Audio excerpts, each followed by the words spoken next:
नमस्कार, मैं एम के पांडे। हमारी धारणा पर आपका एक बार पुनः स्वागत है। आज का यह वीडियो एक अन्य रोचक जानकारी देने से संबंधित है। यह रोचक जानकारी क्रोकोडाइल या मगरमच्छ से संबंधित है। मगरमच्छ, मादा मगरमच्छ कैसे अंडे देती है, कैसे उससे बच्चे निकलते हैं और कैसे दोनों उसके पेरेंट्स नर और मादा उस बच्चे की देखरेख करते हैं, कैसे पानी में ले जाते हैं, तालाब में ले जाते हैं और कैसे उसको ट्रेंड करते हैं। तो वीडियो शुरू करने से पहले आग्रह है कि आप हमारे वीडियो को लाइक और शेयर जरूर करें तथा हमारे चैनल को सब्सक्राइब कर लें। तो हम जानकारी शुरू करते हैं। जैसा कि सबको मालूम है, क्रोकोडाइल या एलिगेटर कह सकते हैं, एलिगेटर भी है उसी में। एलिगेटर, क्रोकोडाइल या मगरमच्छ एक खतरनाक प्राणी है जो सरीसृप वर्ग से संबंधित है और अधिकांश लोगों ने उसके बारे में जो सुना होगा, उसको देखा भी होगा। चिड़ियाघर में अक्सर हम लोग देखते हैं, मगरमच्छ दिखाई देते हैं, बड़े खतरनाक प्राणी हैं। तो अब ये कैसे अपने बच्चों की देख रेख करते हैं, पेरेंटल केयर उसको कहा जाता है। बड़ी रोचक ये जानकारी है और अगर इसको विस्तार से रख दिया जाए और आप इसमें अगर थोड़ी रुचि रखें और इसके बारे में थोड़ी जानकारी लें तो आपको बड़ा अच्छा लगेगा कि कितना ये रोचक, मतलब ये एक माहौल बन जाता है पेरेंटल केयर का, मतलब बच्चे की देखरेख का। अब हम बहुत संक्षेप में इसको बताते हैं। इसकी जो मादा होती है, रहते तो तालाब में है, लेकिन अंडे ये तालाब से थोड़ी दूर, थोड़ा ऊपर मिट्टी में देते हैं, पानी में नहीं अंडे देते हैं।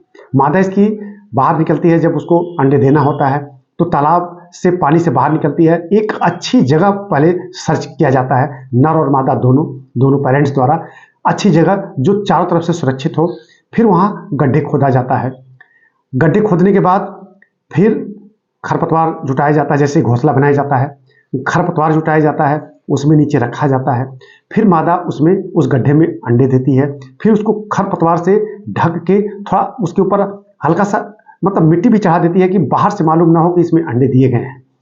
अब अमूमन पक्षियों में भी देखा जाता है और सरीसृप में भी 20-21 दिन के बाद अंडे से बच्चे निकलते हैं।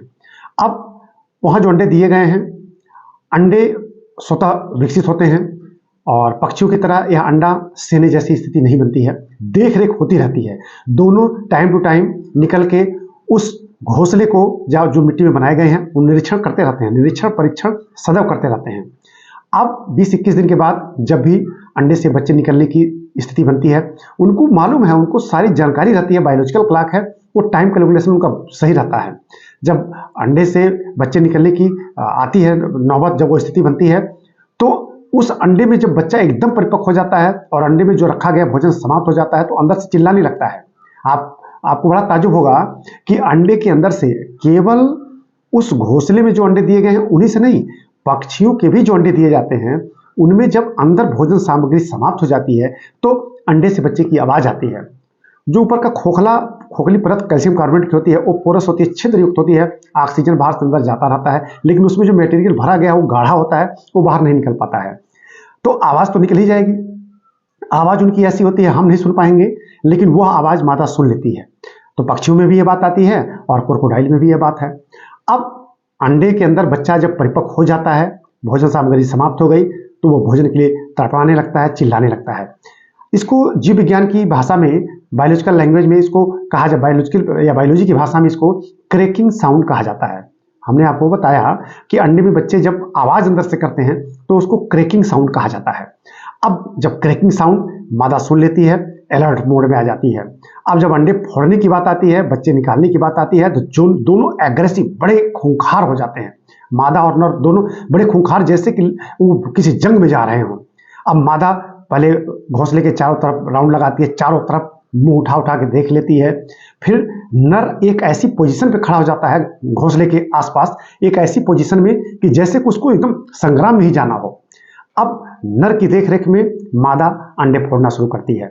अंडे फोड़ती है, फिर उससे बच्चे निकालती है, थोड़ा उसको दुलार करती है।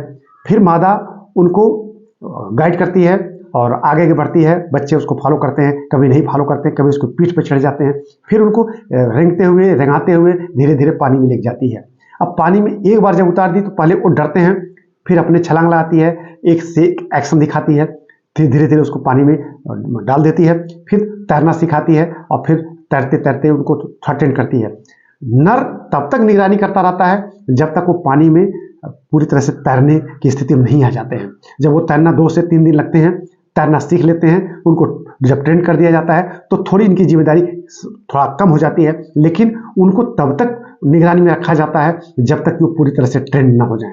तो हमने आपको बड़े संक्षेप में एक रोचक जानकारी दी, उसके संदर्भ में एक हमने आपको छोटा सा फिगर भी यहाँ दिखा दिया।